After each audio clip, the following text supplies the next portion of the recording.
Bang, bang, that awful sound. Bang, bang, my baby shut me down. What did you do there? That sounds really cool, yeah. It's the LA2A that you like every single time. Okay. You always love the LA2A. So up to this point, I've never used an Apollo interface. There. I said it. Hey everyone, Dom here, and I've honestly stopped counting how many times I've been asked if I use UAD plugins or what I think about the Apollo interfaces from Universal Audio. Sure, I've used Apollos before in studios, producing for other people, all while freelancing for other studios. I've even invested in one of their most expensive single-channel compressors, the LA2A that I have right here. And since they introduced their native plugins, I bought them and I've talked about them numerous times on the channel, but I never had personally experienced the UAD workflow in my own space, on my own terms. That changed in May 2024 when I met the Universal Audio guys at Super Booth, and naturally we were geeking out big time, which, let's be honest, is one of my favorite things to do. And they asked me, wait, you've never actually used an Apollo? So they said, well, how about this? We'll send you a couple of units to try, no expectations, no sponsorship, no strings attached. Use them, see what you think. So after secretly using the Apollos Gen 2 for around 5 months in the studio, I realized this would make an interesting video. So this is going to be an honest first-timer's experience with the Apollo interfaces from someone who's been producing music for over 20 years using everything from RME, Lynx, and Pro Tools 192 rigs combined with vintage outboard and mastering grade converters.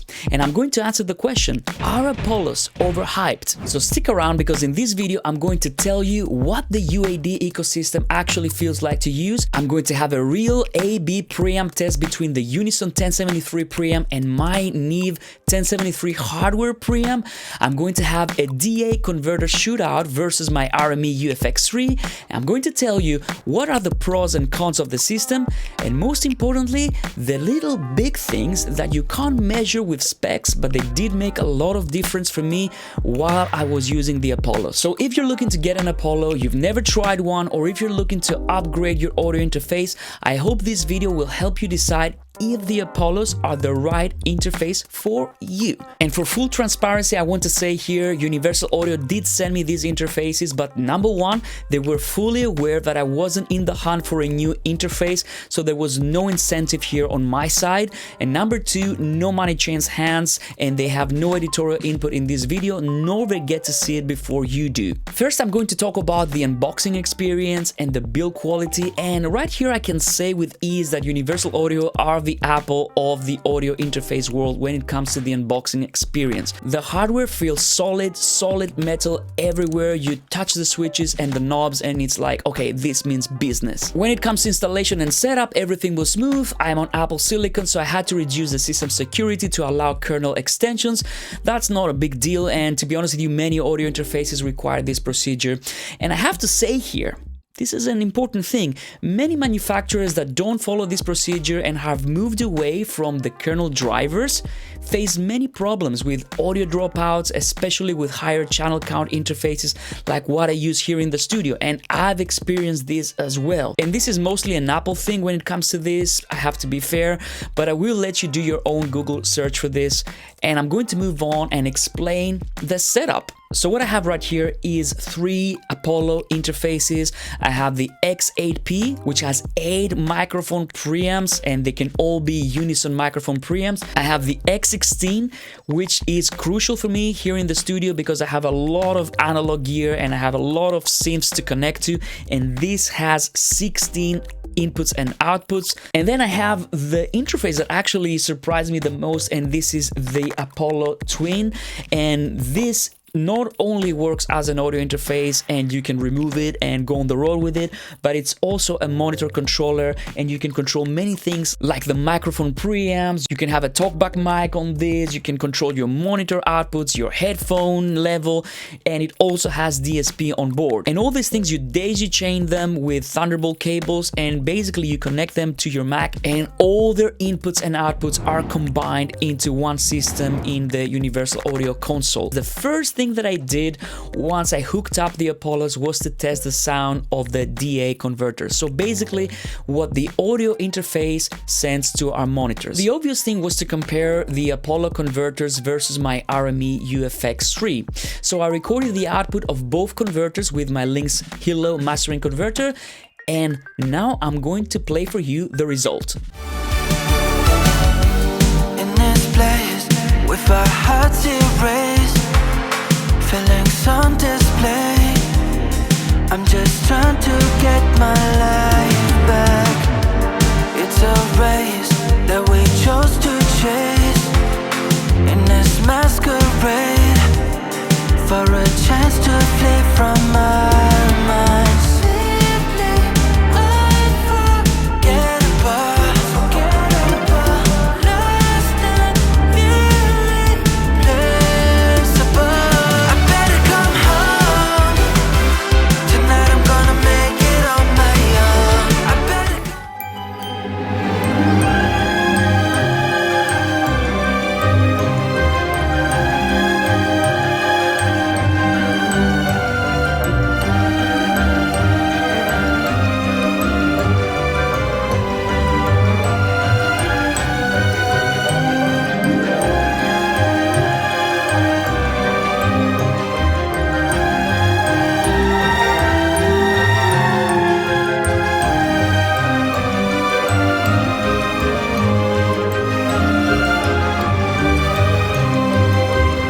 So what do you think? Let's play a game. I'm going to reveal which interface is which in the description in about a week from today. Meanwhile, I want you to comment which one you think is the UFX3 and which one you think is the Apollo. I have to say they sound extremely close to each other, but I do hear a difference.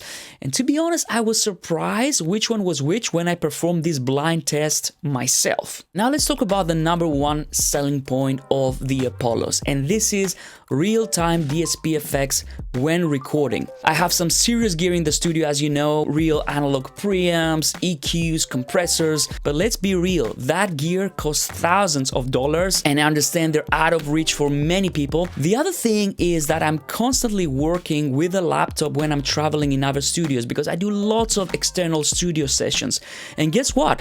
I can't have any of this gear with me when I go and work in other studios. And that's where the Apollo real-time DSP effects while recording makes a lot of sense to me. With just the audio interface and a laptop, I suddenly have my favorite analog chains like the Neve 1073 followed by an LA2A, and I can monitor through a 480 Lexicon reverb for giving singers a comfort reverb, and I tell you, singers love the Lexicon reverbs on their cans when they're singing. And you might say, well, you can slap those effects in the mixing stage or run them natively, and I'll tell you why I would avoid both of these. First, I want my performers to vibe, so I want to give them the sound of the front end gear while they are performing.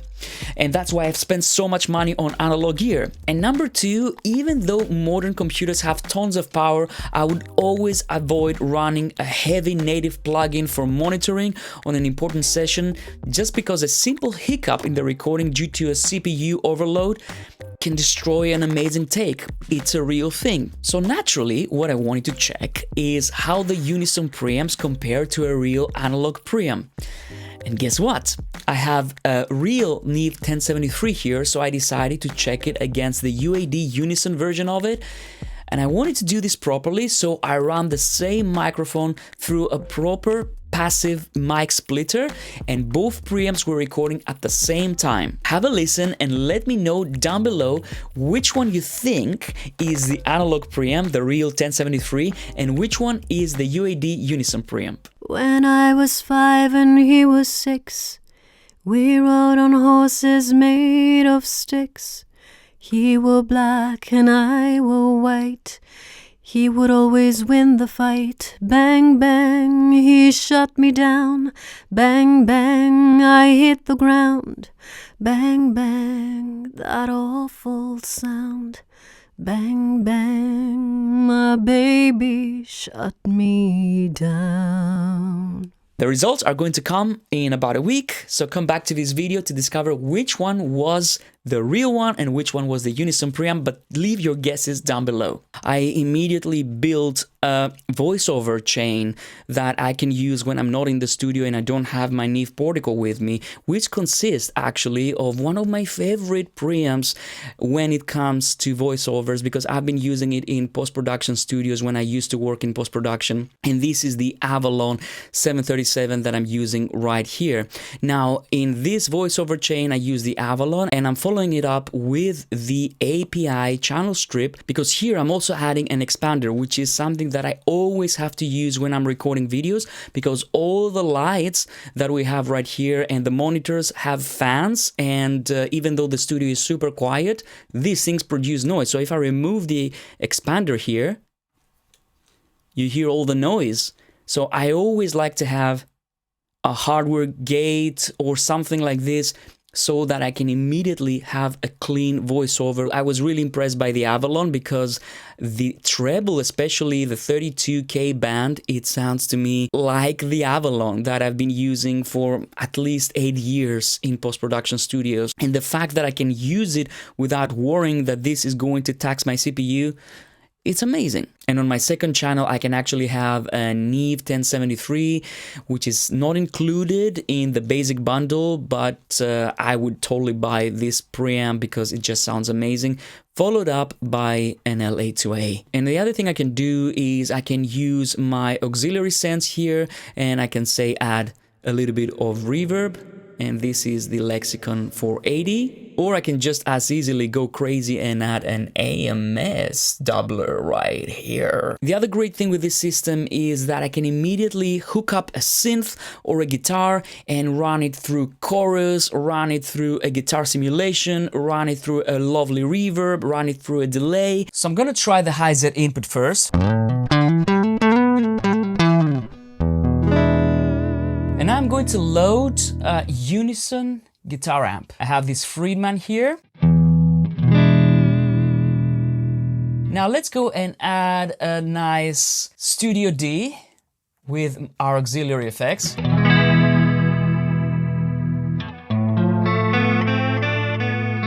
Galaxy Echo here. The Lexicon 480. Add this on auxiliary too.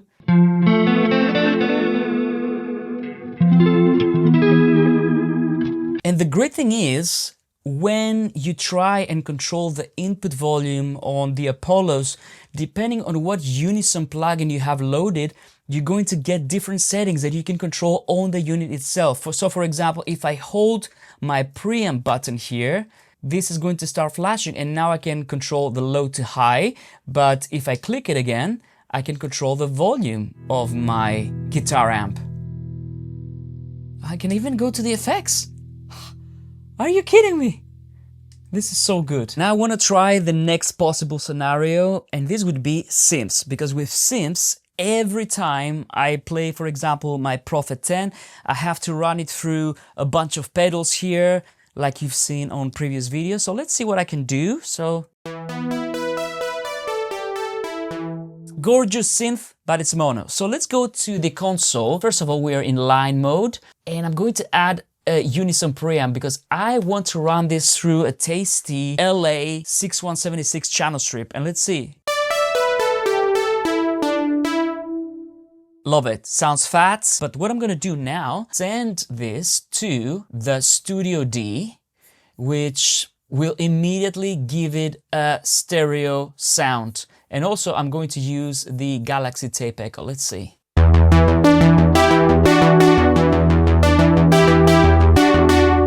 Beautiful. Now, reverb. I'm going to add the Lexicon 480. Let's play with the widening and the Lexicon.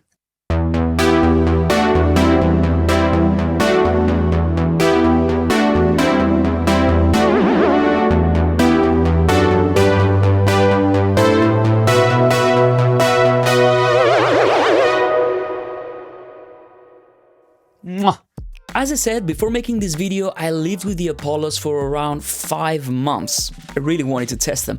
And there are things that you can measure, like the A-bit tests that I already showed you, but there are also things that you cannot measure with specs. So for me, something that was an eye-opener was when I had a singer in the studio, I had Hero in the studio, and basically we were doing the A/B tests. I didn't tell her what we were doing. At first, she was singing dry with no reverb through both preamps, the Real 1073 and the Apollo Unison 1073. You know, she's a great singer, she was performing amazingly, but then I added the 480 Lexicon reverb and immediately everything changed.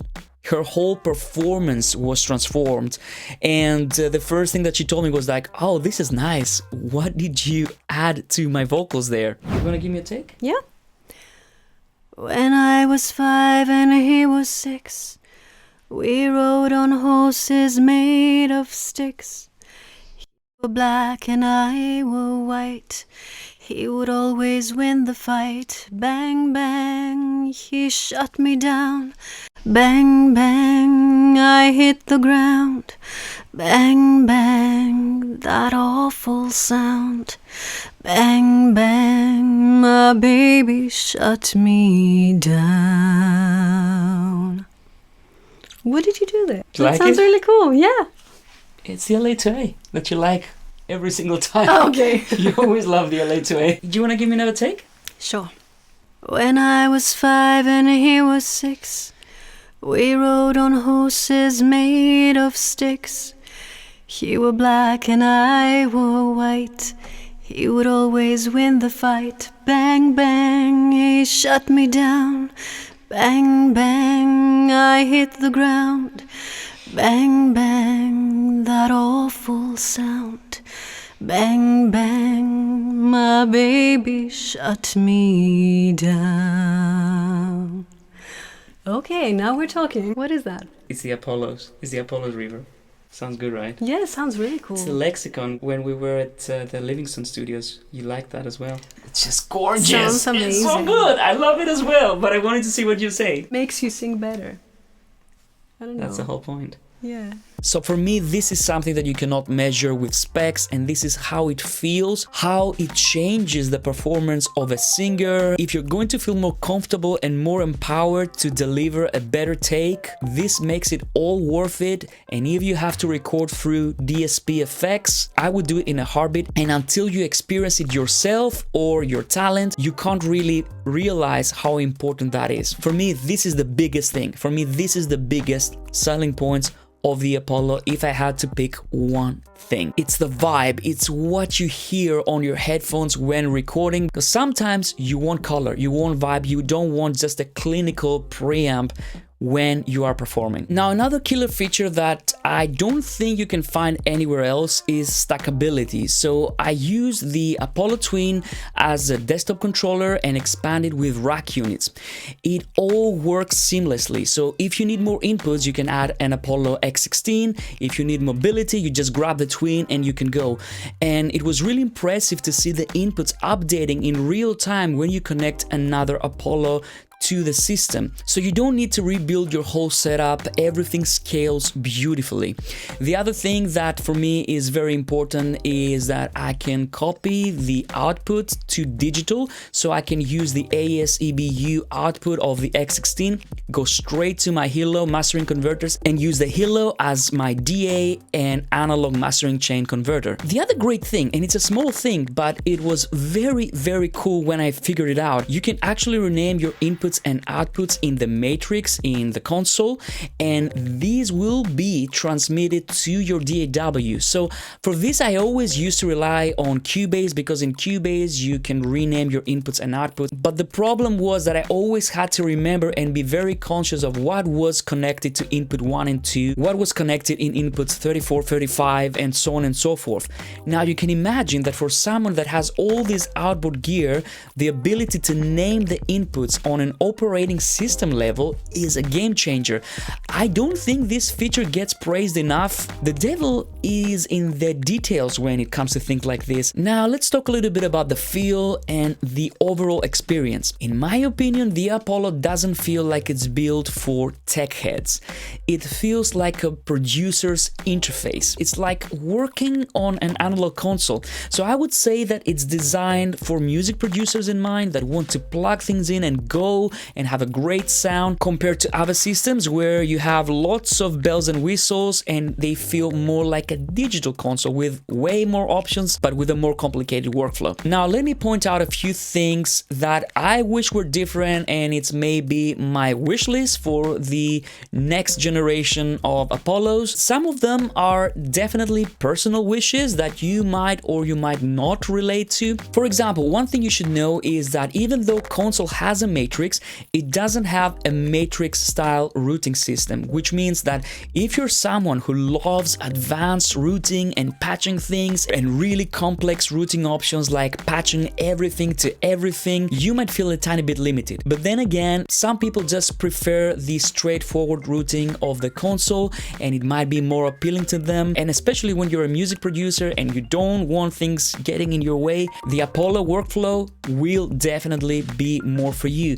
But if you are a patcher, you know, like I am, maybe you might miss the matrix routing. Another thing that I would like to see is a dedicated hardware controller for console where you can fully assign every parameter like the aux send levels, plugin parameters, monitor correction, because of course the Apollos now support Sound ID, which I'm very happy about. I didn't even mention it, but it's amazing. You can do monitor correction straight on your interface, maybe control the input levels on your separate channels, and maybe I would also like to have digitally control headphone preamps on the X8P because the preamps, the headphone preamps are really good. And lastly, just a heads up, be prepared to invest in cables. You'll need Thunderbolt cables, which are included, but to be honest with you, I don't know of any manufacturer that includes a Thunderbolt cable.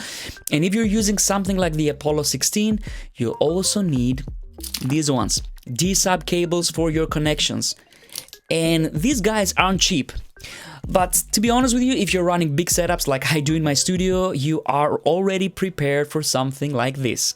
Cables are just never cheap. So there you go, my friends. This is my personal take on the Apollos Gen 2. There's simply no question that these are going to be my audio interface from now on when I go on remote sessions in other studios. For my studio, I think I would need one more unit to accommodate all my gear in the studio. Maybe just one more ADAT port. So when it comes to this and my journey, I'll keep you guys updated. Check out my stories on Instagram because I post a lot of updates right there. I hope you found this video useful so that you can make up your mind about the Apollos. Don't forget to like and subscribe, and I'll see you on the next one. Bye-bye.